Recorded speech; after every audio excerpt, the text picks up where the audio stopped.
Located 13.4 miles from the town of Estes Park, all the way up in the Colorado Rocky Mountains, is the Bear Lake Trailhead.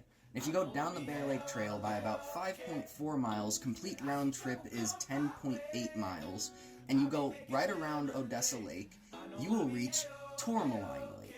And Tourmaline Lake is a small, shallow lake that I can't find an average depth or acreage for, but it is just an extremely beautiful and super spacious place. I love looking at these lakes and taking a deep dive into these places.